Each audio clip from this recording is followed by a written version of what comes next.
추수를 감사하는 날, 우리가 농사 짓지 않아도 이 추수가 감사한데 한국 절기랑 맞지 않는다고 추석 있는 9월이나 10월쯤으로 당겨야 추수 감사 아니겠느냐, 이런 이야기들이 제가 대학 다닐 때 많이 있었습니다. 지금 생각해 보면 속이 좀 꼬여서 그런 것 같아요. 그 뭐 중요하겠어요. 언제든 1년 내내 감사한 건데. 그런데 실질적으로 우리가 언제 감사할 수 있고 언제 감사해야 되는가? 글쎄요.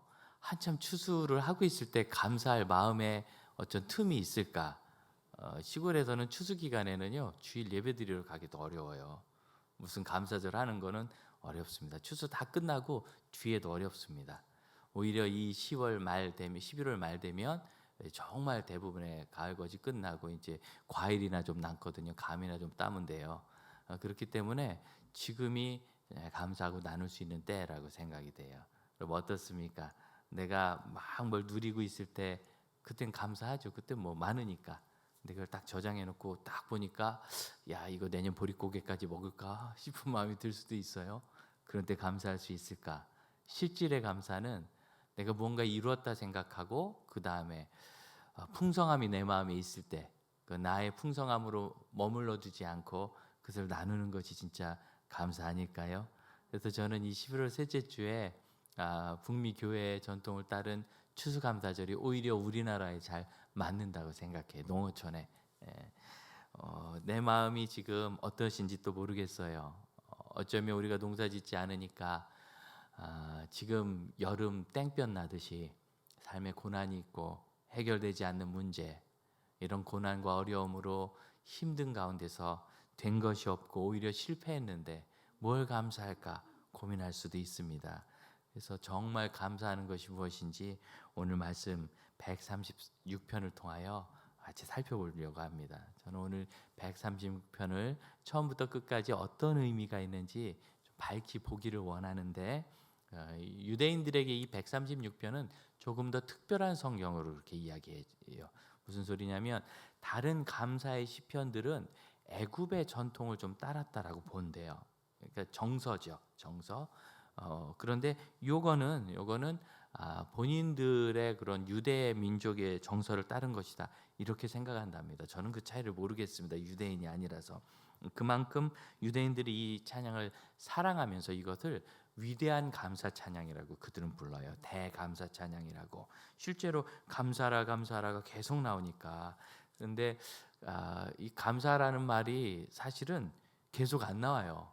이 26번이 우리 한글 성경에 나오는데 26절까지 매절마다 나오니까 원문 성경은 3번만 나오고 마지막 한 번 더 해서 4번 나옵니다. 1, 2, 3절이 감사라고 되어 있어요. 뭐라고 되어 있느냐면 감사라 여호와께 선하시고 그 인자하심이 영원합니다, 이렇게 회중이 같이 이야기하게 되어 있어요. 후렴처럼. 그 다음에 감사하라 신들 중에 뛰어나신 하나님께, 그러면 그 인자하심이 영원합니다, 이렇게 회중이 얘기해요. 그 다음 감사하라 주님 주들 중에 뛰어나신, 그러면 그 인자하심이 영원합니다. 그래서 감사하라 여호와께, 감사하라 하나님께, 감사하라 주님께, 히브리어로 이렇게 돼 있어요. 그리고 맨 마지막 감사 26절은 감사하라 하늘의 신께, 이렇게 돼 있어요. 그래서 그 감사하는 대상인 하나님을 부르는 호칭도 4번을 각각 다 다르게 이야기합니다.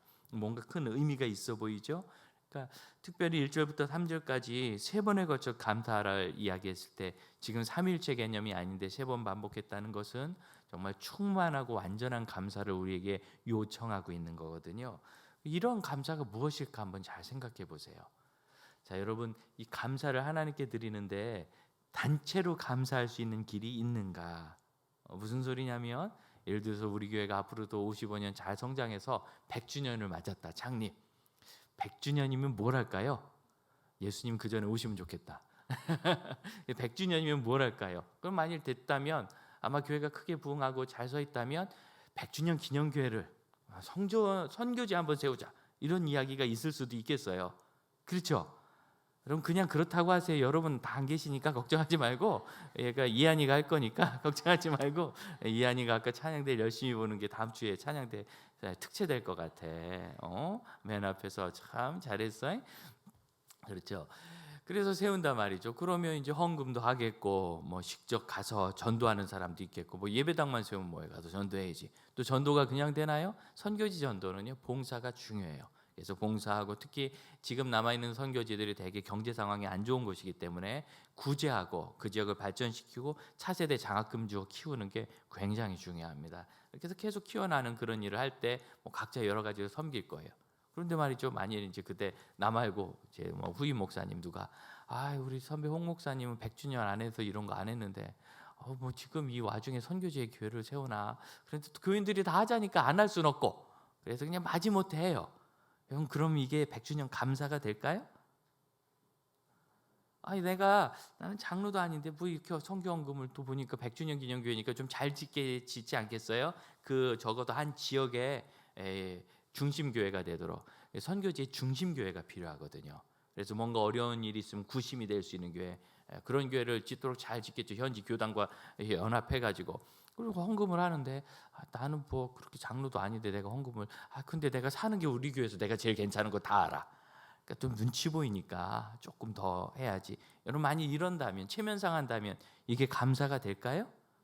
여러분, 그래서 우리가 이 감사를요, 단체가 할 수 있는 길이 없어요. 하나님께는 아무리 크고 위대한 것을 드려도 그 안에 마음이 실리지 않으면, 하나님께 감사가 되지 않으며, 또 거꾸로 내가 드릴 것이 너무 빈약하여 부끄러울지라도 정말 하나님 사랑하는 마음이 있고 감사하는 마음이 있으면 진실한 감사가 되겠지요. 그래서 여러분, 감사는 사실은 개인이 하는 겁니다. 오늘 이 추수감사절에 전 세계 대부분의 교회들이 추수감사절을 보내고 10억의 그리스도인들이 세계 곳곳에서 추수감사 찬양을 부르고 예배를 드릴 겁니다. 과연 그 10억이 정말 마음으로 하나님께 다 감사하는가? 그냥 교회에서 하는 날이니까 나도 오는가? 봉투 주니까 헌금하는가?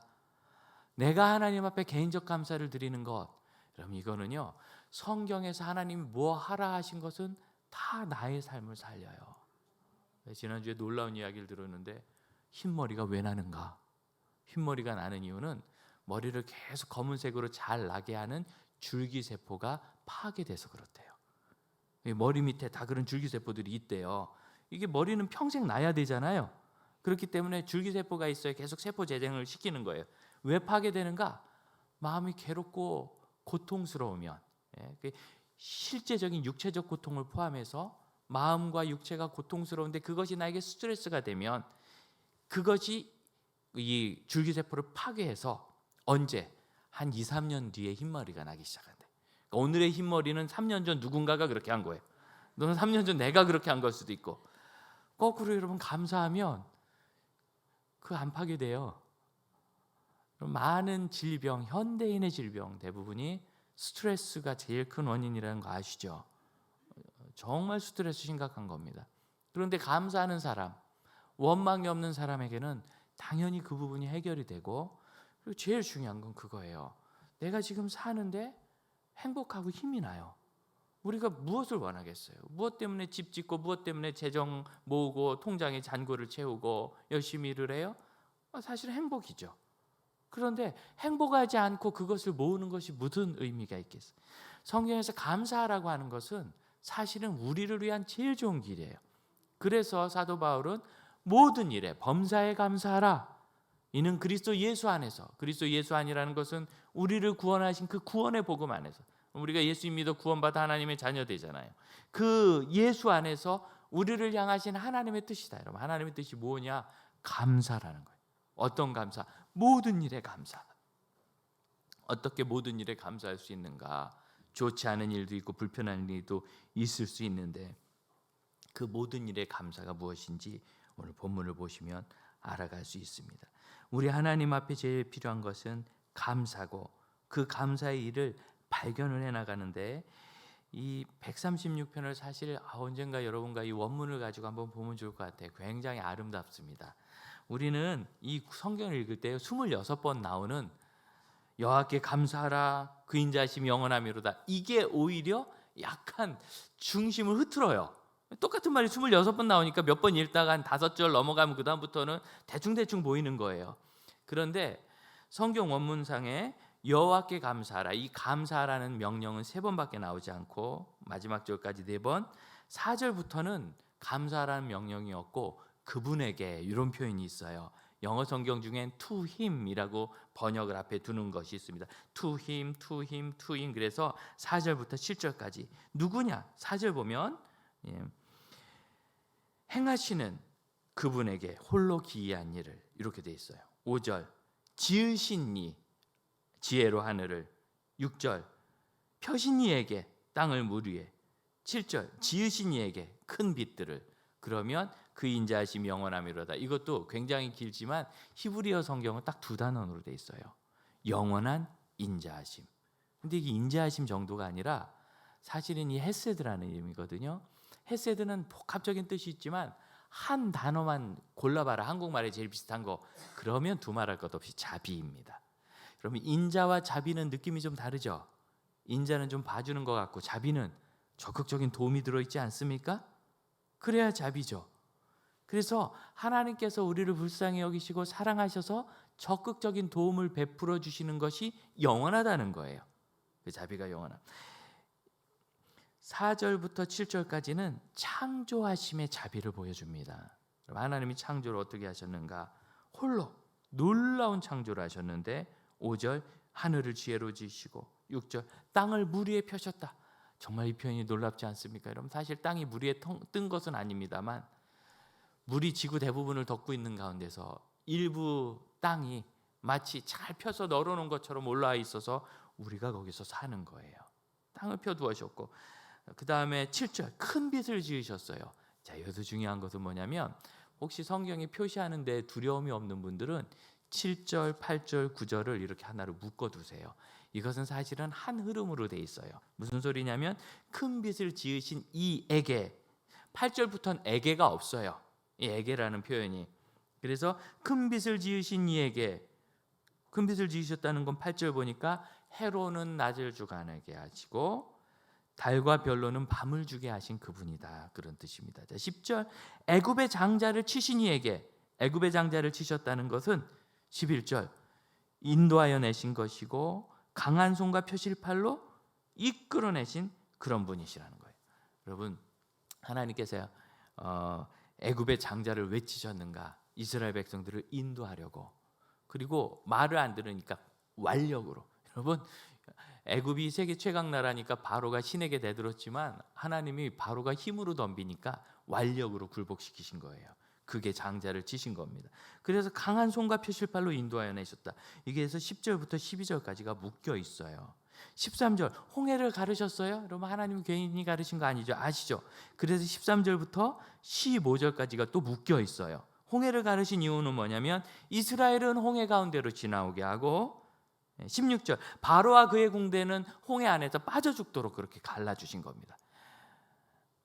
그럼 지금 하나님께서 우주를 만드신 다음에는 역사를 주관하는 샘플 하나를 노래하고 있죠. 어떤 샘플? 애굽의 종살이로부터 탈출하여 가나안 땅을 정복하게 된 그 샘플을 얘기하는데 그때 왜 탈출시켰는지 아는가? 이스라엘 백성들을 이끌어 주시려고. 그때 왜 홍해를 가르셨지 않은가? 그 홍해를 갈라서 백성들은 탈출시키고 추적자들은 수몰시키려고. 그 다음에 그럼 어떻게 됐대요? 16절 여기도 또 에게가 있어요. 그 백성을 인도하여 광야를 통과하게 하신 이에게. 광야를 통과하게 하신 것은 그 백성을 인도해가는 과정이었어요. 이게 한 줄이지만 40년입니다.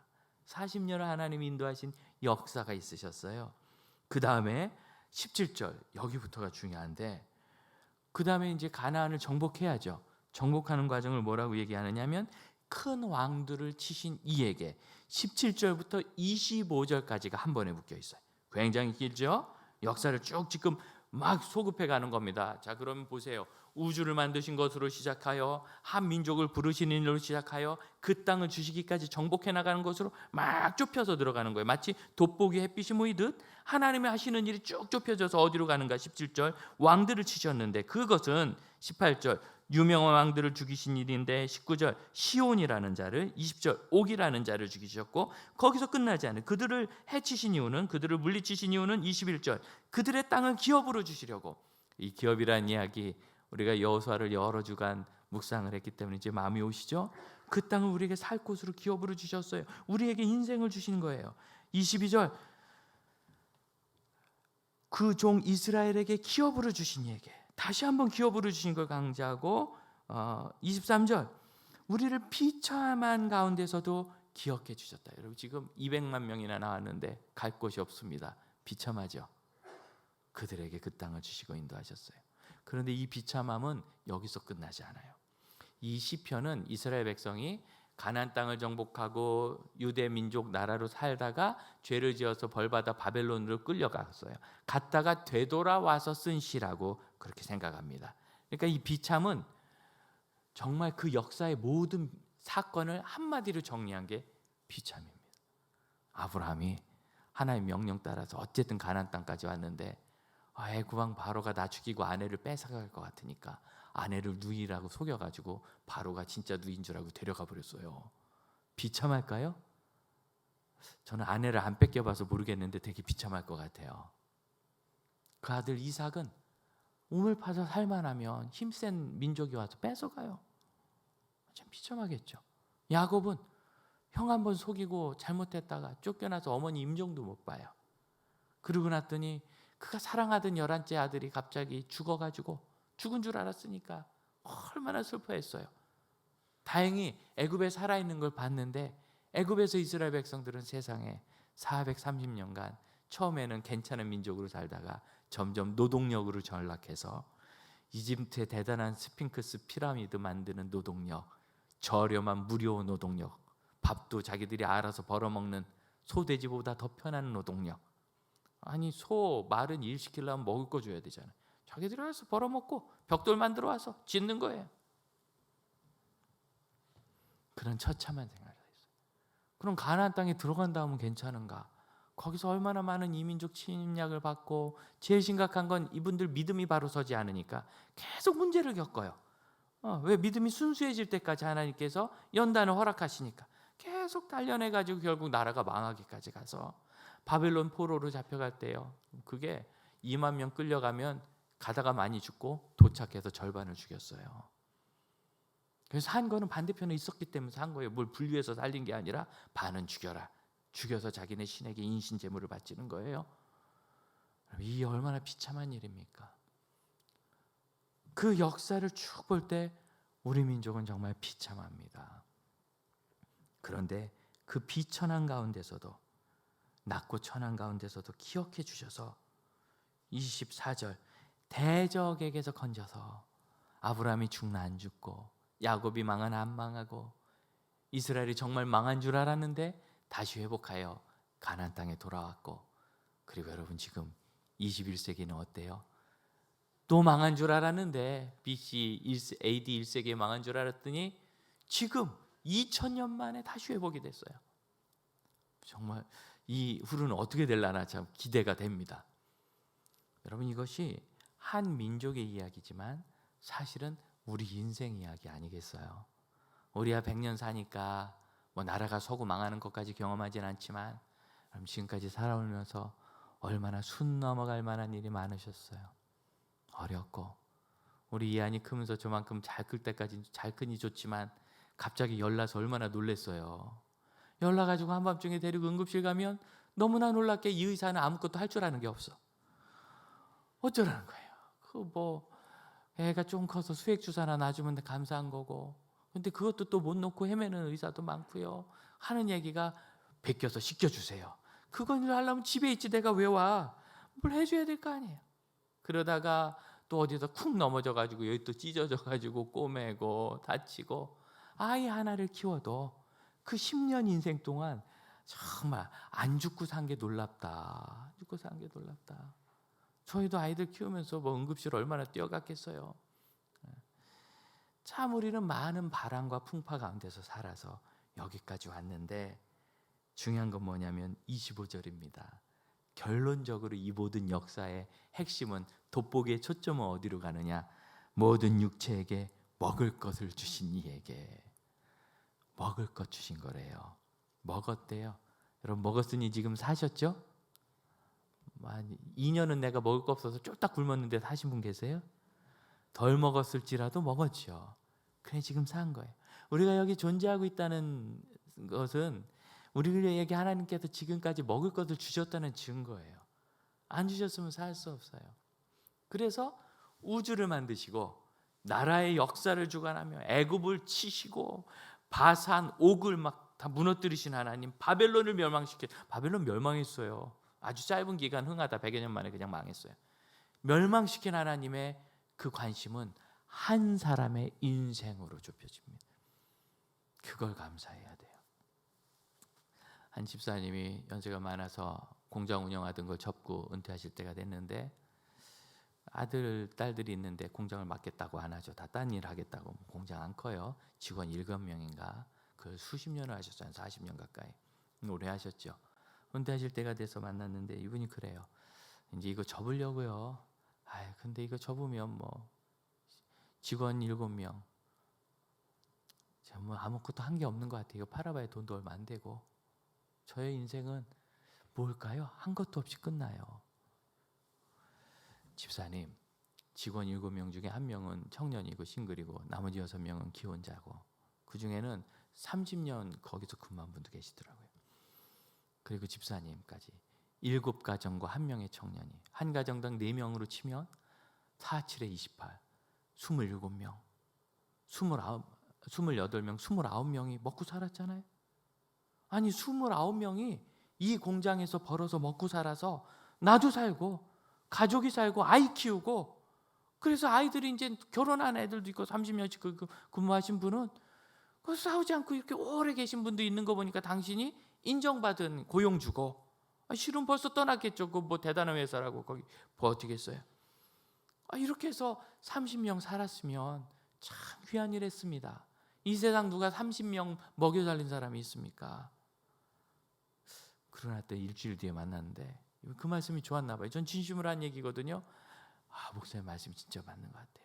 제가 아무것도 한 거 없어도 우리도 살았고 우리 애들도 다 잘 됐고 다 컸고 우리 저기 공장장도 잘 컸고 그리고 그 다음 하는 얘기. 근데 목사님 제가 세어 보니까 47명이에요. 한 20년 있다 그만두신 분도 있으니까 뭐 20년이면 거기서 산 거 아니겠어요? 쭉 했더니 47이래. 제가 50여 명을 살렸어요. 50여 명을 먹여서 살렸어요. 제가 한 건 아니고 공장에서 같이 일해서. 먹고 산다는 게 얼마나 중요합니까? 그것이 우리의 현재 아니겠어요? 모든 육체에게 식물을 주셨다, 먹을 것을 주셨다는 이 얘기를 예수님도 합니다. 여러분 마태복음 6장 9절 한번 보시겠어요? 마태복음 6장 9절. 마태복음 6장은 예수님께서 기도가 얼마나 좋은 건데 이 기도를 엉뚱하게들 하는구나 하고 그렇게 하면 안 된다, 그렇게 하면 안 된다 이렇게 꾸짖듯이 가르치신 다음에 그러므로 너희는 이렇게 기도해라 하고 기도를 가르쳐 주신 것이 주기도문이에요. 6장 9절부터 나와요. 그런데 이 주기도문을 보면 마치 시편 136편의 3번의 찬양처럼 이름이 거룩히 여기고 여김 받으시고 나라가 임하시고 뜻이 하늘에서 이루어진 것 같이 땅에서도 이루어지길 원합니다. 3번의 찬양송이 나오죠. 이 3번이 중요한 거예요. 그 다음부터 기도 제목이 또 계속 나오는데 우리에 대해서는 11절 일용할 양식을 주셨고 모든 식물에게 모든 육체 먹을 것을 주시는 거예요. 여러분 가만 생각해 보세요. 우리는 살 때 필요한 게 일용할 양식밖에 없어요.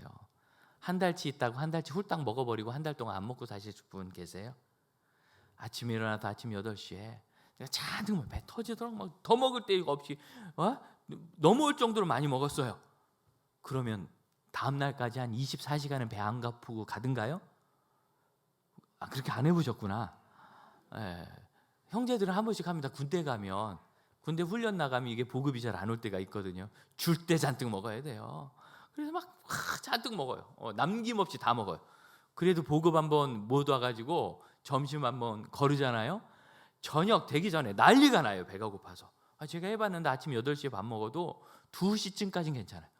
그때부터 배가 고픈가 싶으면 그 다음부터는 막 북한으로 가고 싶어요. 이 전쟁 끝나고 밥 먹으러 가야 되겠다 이 생각이 들 만큼. 정신없던데 여러분 어떠세요? 여러분 오늘 사실 때 내일 시간 땡겨다 쓰시는 분 계세요? 나 오늘 일정이 많아서 내일 시간 4시간만 갖다 써야 되겠다. 없어요. 우린 다 오늘의 양식으로 오늘 살고 오늘의 시간으로 오늘 살아요.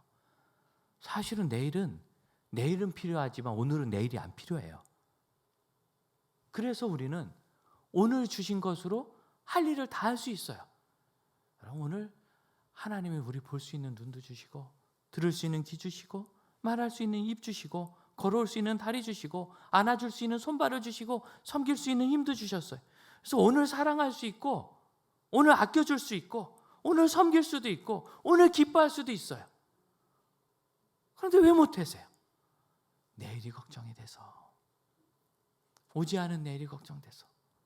오늘 충분히 사랑할 수도 있고, 오늘 봉사할 수도 있고, 오늘 기뻐할 수도 있는데, 있지도 않은 내일, 아직 오지도 않은 내일, 내가 만날지 않는 만날지도 웬만하면 만날 것 같지만 100% 확신할 수 없으며, 이 밤에라도 예수님이 오실 수 있는 그런 100주년 예배당은 없는 거지. 그런 세계를 살면서 우리는 다 내일 때문에 오늘 사랑을 못해요.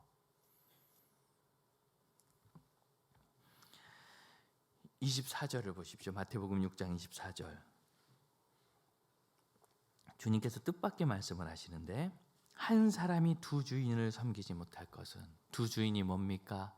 하나는 하나님을 내가 주인으로 섬깁니다, 주님으로. 또 하나는 재물일 수 있고, 이 본문의 흐름은 재물이에요. 이 재물이 대표하는 나의 미래에 대한 욕망이죠. 욕망. 우리에게 욕망이 있어요. 지금도 건강하지만 20년 뒤에도 건강하고 싶고, 내가 천국 가는 거 안 두렵지만 아프진 않고 치매는 안 와야 되겠고, 내가 지금도 먹고 살지만 그래도 좀 모아놨지만 은퇴 후에도 계속 썼으면 좋겠고, 내가 부자는 아니어도 가난하지 않아서 꾸지 않고 필요한 돈 쓸 수 있으면 좋겠고, 필요할 때 헌금도 하고 구제도 하고 선교도 하고 싶어요. 사실은 여러분, 이게 다 미래의 욕망이에요. 미래의 욕망. 그런데 그것이요, 이 욕망은 나를 움직이기 시작해요. 그럼 그 욕망이 있으면 그게 충족될 때까지 봉사도 뒷전, 사랑도 뒷전, 기쁨도 뒷전, 감사도 뒷전이에요.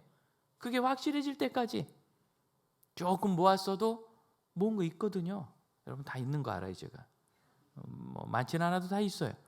이게 충분하지 않다고 생각하니까 더 모아하고 더 모아. 자꾸 또 다른 사람을 봐가지고 55세에는 강남에 빌딩 사고 은퇴해서 월세 받고 살고 싶다. 그럼 뭐 쓸데없는 욕망. 그게 대단한 것 같지만, 그럼 그렇게 하면 행복한지는 그러고 사는 사람한테 물어봐야 돼요. 근데 젊은 친구들이 머릿속에 그게 꽉 잡혀 있으니까 그 종이 돼가지고 그 다음부터는 이 돈을 월급을 받아가지고 만족이 없는 거예요. 만족이. 내가 보면 네가 한 일보다 많이 주는 것 같은데 늘 부족하대. 늘 부족하고 이걸로 뭘 하냐, 언제 집 사냐, 뭐 결혼도 돈 없어서 못 한다. 그럴 리가 있냐. 네가 사랑이 없어도 못 하는 거지. 그래가지고 그냥 돈 어떻게 주식을, 어떻게 코인을, 어떻게 투자를 해서 어디 뭐 하다못해 누가 유산이라도 안 주나, 어머니 왜 우리는 부자 사촌도 없어요, 뭐. 여러분, 이게 내가 부리는 욕심 같지만요, 욕심에 사로잡히면 그때부터 욕심이 나를 부려요. 내가 생각하지 않은 짓을 하게 하고, 내가 원하지 않은 행동도 하게 하고, 나를 우울하게 하고, 내가 욕심을 부리는 것 같지만, 그래서 그것을 본문이 주인이라고 하는 거예요. 내가 내 욕심과 내 미래의 주인 같지만 사실은 욕심을 갖는 그 순간부터는 욕심이 내 주인이 돼요. 그래서 그것을 갖고 싶어서 시키는 걸 다 하는 거예요. 너 이렇게 하면 돈 된다. 뭐 이렇게 해야 네가 출세한다. 네가 이렇게 해야 앞으로 건강하다. 시키는 대로 다 하는 거예요. 그게 진짜 그런지는 생각하지 않아요. 결국 불쌍해지죠. 그러면 일용할 양식을 주셨으면 그럼 그거로 끝나는 게 아닙니다. 33절. 그런즉 너희는 먼저 그의 나라와 그의 의를 구하라. 그리하면 이 모든 것을 너희에게 더 하시리라. 하나님이 일용할 양식을 주신 것처럼 다 주실 것을, 어떤 것? 필요한 것. 바로 위에 32절 있죠? 32절 마지막. 너희에게 있어야 할 줄 아시느니라. 정말 기도할 필요도 없이 우리에게 있어야 할 것은 하나님이 아세요. 그리고 주시는 거예요. 왜 주실까요? 26절입니다. 26절. 공중의 새 잘 먹고 산다. 농사하지 않아도 들의 꽃도 예쁘다. 그런데 26절 마지막. 너희는 이것들보다 귀하지 아니하냐. 그럼 일용할 양식을 주신 건 너는 일용직이야. 우리 박규현 목사님이 농담하시듯이 월급도 아니고 주급도 아니고 일당을 주신다, 그런 뜻이 아니라 너의 오늘 필요한 모든 것은 사실은 다 있단다. 오늘 사랑하기에 필요한데 없는 거 있으세요? 내가 오늘 하나님께 예배할 때 필요한데 없는 거 있으세요? 우리 다 있어요. 오늘 필요한 건 하나님이 다 주셨어요. 왜? 귀하거든요. 일용할 양식을 감사할 줄 알면 그때 드디어 뭘 보느냐면 하나님이 나를 얼마나 귀하게 보시는지 안 믿으시죠? 그래서 시편 136편이 뭐부터 보여줘요? 위대한 하나님, 그 위대한 하나님의 위대한 우주 창조와, 우주는 가본 적이 없지만 이 땅은 밟고 살잖아요. 이 땅, 그래 우리의 삶의 역사, 한반도도 만만치 않은 역사를 살았어요. 그런데 지금 21세기에 우리가 살면서 참 이런 평화와 행복과 번영을 누려요. 그래서 결국 우주를 창조하신 하나님의 관심이 어디로? 나 한 사람의 일용할 양식으로 좁혀지면서 그것이 그냥 오늘 먹고 끝나는 것이 아니라 너의 삶의 참된 가치다. 어떤 가치? 내가 너를 이렇게 소중히 여겨. 너는 나에게 이렇게 귀해. 너는 나에게 이렇게 귀해서 내가 이걸 나누고 싶어. 제가 2부예배 마치고 기가 막힌 선물을 받았어요. 우리 청년 중에 되게 샤이해서 말도 잘 한마디 안 하는 1년가에 그 친구 목소리 한번 듣기 어려운 친구가 있는데 저를 기다리고 있다가 쇼핑백을 줘요. 이게 뭐냐? 했더니 제가 요새 동네 고양이하고 잘 논다고 고양이 먹이를 구해요. 그래서 목사님 이게 고양이 연어고 이게 고양이 간식이고 이게 고양이 뭔데? 그래서 자기 집 고양이 먹고 남은 거 가져왔다고 그리고 좀 사왔다고 더러워서 온 거예요. 그래서 제가 너무너무 고맙고 좀 미안했어요. 왜냐하면 제가 요새 고양이를 멀리 피해 다녀요. 고양이 털 알러지가 있다는 걸 알았어요. 그래서 다리가 뭐 이렇게 가려운데 저는 그냥 때가 돼서 가려운 줄 알았더니 그 원인이었던 것 같아요. 그래서 요즘에 그 녀석이 저를 따라오면 저리가 하고 이렇게 뒷걸음질하면서 이뻐합니다. 돌봐주고 싶어도 돌봐주지 못하는데 그 친구의 집에서 고양이를 기르면서 제가 동네 고양이하고 잘 노는 이야기를 좀 듣고 청년부에서는 얘기를 좀 더 했거든요. 그러니까 이걸 나누고 싶은. 그럼 일용할 양식은 이런 거에 관심. 제가 토끼 길렀으면 그 친구가 크롭앞을 안 뜯어왔을 것 같아요. 자기가 좋아하는 자기 집에 있는 것 같은 고양이 얘기를 했으니까 내 마음이 통해서 그 고양이 오늘 먹을 거 주는 거죠. 그럼 고양이가 야옹한 다음에 내일 거 놓고 가 그럴까요? 사람밖에 없어요. 내일 때문에 오늘이 불행한 사람, 내일 때문에 오늘이 불행한 거는 이렇게 불쌍할 일이 없습니다. 오늘 행복할 수 있는데, 그리고 사실 내일 불행할지 안 불행할지도 몰라요. 제가 대충 보니까 여러분 내일도 오늘이랑 비슷하실 것 같아요. 뭐가 문제가 되는 거죠? 고통, 끝나지 않고 계속되는 고통, 실패. 어제 수험생들과 저희가 기도하면서 수험생들이 뭐 기도하러 왔지만 다 붙었겠습니까? 다 잘 받겠습니까? 그냥 보는 만큼 하고 오는 거죠. 슬픔도 있을 거예요. 그래서 선물로 이 성탄꽃이라는 포인세티아를 하나씩 줬어요. 녹색 이파리 위에 빨간 이파리가 이렇게 마치 갖다 붙인 것처럼 색깔 대비가 심해서 이게 진짜냐 가짜냐 싶은, 이게 다 생화입니다. 생화인데 빨간 이파리 속에 이제 노랗게 좁쌀보다 좀 큰 꽃이 펴요. 진짜 꽃은 안 보여요. 이건 이파리입니다. 빨간 거는. 이게 열대에서 자라는 풀인데요. 이렇게 조그맣게 보이지만 이게 많이 자랍니다. 3m 정도 큰 데입니다. 3m면 천장 닿는 겁니다. 그렇게 높이 크는 건데 이건 이렇게 작아요. 네, 요거 이렇게 딱 잘라가지고 여기다 옮겨 심어요. 그래서 이거 가지인데 꺾꽂이라고 하죠. 이거 갖다가 물 주면 삽니다. 뿌리 납니다. 뿌리가 잘 나요. 생존력이 강하거든요. 열대 중미에서 자라는 멕시코 지역의 풀인데 추우면 죽습니다. 10도 이상으로 올라가야 되고 해를 좋아합니다. 해를 많이 봐야 돼요. 뜨거운 곳에서 자라요. 너무 더워도 안 좋아요. 대충 식물들은 27, 8도 넘어가면 생장을 안 합니다. 안 크고 버텨요. 너무 더워서 힘들어 자기도. 그렇게 되고 성장하는, 크는 거는 이제 25도 전후에서 제일 잘 크는데 물을 많이 줘야 돼요. 그래서 보통 화분은 겉이 마르면 물을 주라고 돼 있는데 얘는 겉이 마를 것 같으면 줘야 돼요.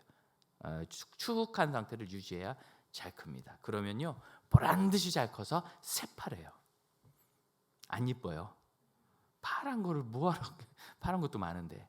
그런데 가을이 돼서 10월이 돼가지고 일조량이 줄어들어요. 해가 짧아지죠. 온도가 좀 내려요. 여러분 중미도 가을 되면 10도대로 떨어져요. 그래서 밤에는 이제 10도 정도도 막 되고 그럼 춥거든요. 이렇게 온도가 떨어지고 해를 쬐는 시간이 줄어들면, 일조량이 줄어들면 비로소 해가 빨개지기 시작합니다. 빨개진 다음에 꽃을 속에 피워요. 보통 이런 녀석들이, 여기 이제 위화라고 하는데 가짜 꽃처럼 보이게 하는 친구들은 되게 자신이 없는 애들이 많아요. 나를 보고는 벌이 안 올 거다. 보세요. 지금 겨울을 찾아가고 있는 계절에 꽃이 피잖아요. 곤충이 적어요. 그러니까 자기가 마치 대형 꽃인 척 이렇게 해야 좀 멀리서 보고 와 보는 거예요. 와 보니까 애게 이거, 그리고 이제 이거 먹고 가는 거죠. 그래서 자기 나름대로 좀 자기를 화장해서 분장 잘해서 살려고 이렇게 되는 건데, 이때 상품 가치가 있어요.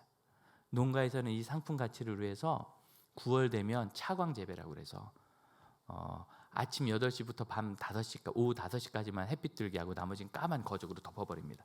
깜깜하게 빛이 하나도 안 들어가야 돼요. 그러면은 2주 지나면 붉기 시작하고, 요 정도 내려면 이게 한 달 반 정도, 석 달이 되면 완전히 다 빨개진다 그래요. 그런 것도 있대요. 신기하죠? 언제? 내가 좋아하는 해가 끊기고 내가 좋아하는 기온에서 떨어져서 춥고 뭔가 정리할 것 같은 그때, 이제는 내가 좋아하는 해가 짧아져서 살기가 별로 좀 좋잖아, 폭복해. 그럴 때, 그때 꽃 피고 열매 맺고 가치 있는 나무, 작품이 되는 겁니다. 우리 삶에 일용할 양식을 주시면서도 동일한 고난이나 어려움이 있을 때 그렇게 고민하실 필요 없어요. 여러분 안 망하세요. 왜냐하면 백이 너무 좋아, 하나님이라고. 여러분 안 망하세요. 내가 하나님을 자꾸 버티는 줄 알죠? 우리는 하나님 자꾸 버틸 힘이 없어요. 조금만 시험 들으면 벌써 획끄닥 할 사람이 많아요. 사실 하나님이 나를 잡아주시는 거예요. 우리는 힘이 빠지나 하나님은 힘이 빠지지 않으시니 하나님으로부터 떠나가지도 않고 떨어지지도 않는 겁니다. 그것이 일용할 양식입니다. 오늘도 하나님이 나에게 일용할 양식을 주셨으니 저를 기억함입니다. 오늘도 그 고통 중에 죽지 않게 하셨으니 저를 기억함입니다. 그 슬픔 중에 절망하지 않게 하셨으니 저를 기억함입니다. 우리를 기억하신 하나님 앞에 기도합시다. 주님, 제가 여기 있어요. 저를 받으시고 은혜를 베풀어 주시고 하나님의 사랑을 깨닫게 하여 주옵소서. 기도하겠습니다. 하나님, 살아가는 동안 저에게 좋은 일도 있고 어려운 일도 있는데, 어려운 일이 있을 때 그 어려운 일로 인하여 내가 얼마나 아버지 앞에 존귀한 아들, 딸인지 잊거나 믿지 못하는 슬픔이 없게 하여 주시고, 주님, 혹시나 찬바람이 불고 내가 좋아하는 해가 떠 줄어든다면 지금 내가 성숙하여 꽃피고 아름다운 열매로 하나님께 영광 올려드리며 주변 사람들에게 선한 영향력 끼칠 때가 된 사실이라는 것을 믿게 하여 주옵소서. 주님, 또한 오늘도 하나님께서 주신 일용할 양식으로 인하여 마음이 풍성하며 하나님의 날을 기대하며 하나님의 때를 주 앞에 고백하는 참 믿음의 사람들 되게 하여 주시고, 주께서 주신 복으로 말미암아 흔들리지 않고 서게 하여 주옵소서. 우리 은혜 찬양을 함께 부릅시다.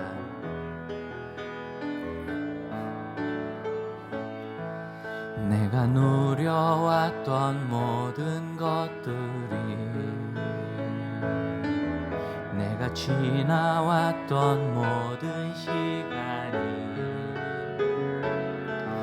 내게 걸어왔던 모든 순간이 당연한 것 아니라 은혜였어. 아침에 해가 뜨고 저녁에 노을, 봄의 꽃향기와 가을의 열매,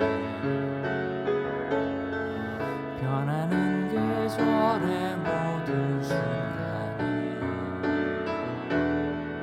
당연한 것 아니라 은혜였어. 모든 것이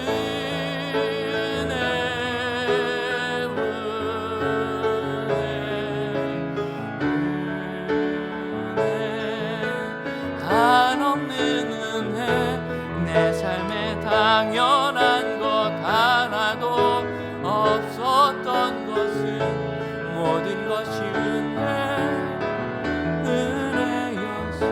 2절 찬양합시다. 내가 이 땅에 태어나 사는 것 어린아이 시절과 지금까지 숨을 쉬며 살며 꿈을 꾸는 삶 당연한 것 아닌 은혜였어. 우리 일어나 찬양합시다. 하나님의 자녀된 것 내가 하나님의 자녀가 살며 오늘 찬양하고 예배하는 삶 복음을 전할 수 있는 축복이 당연한 것 아니라 은혜였어. 모든 것이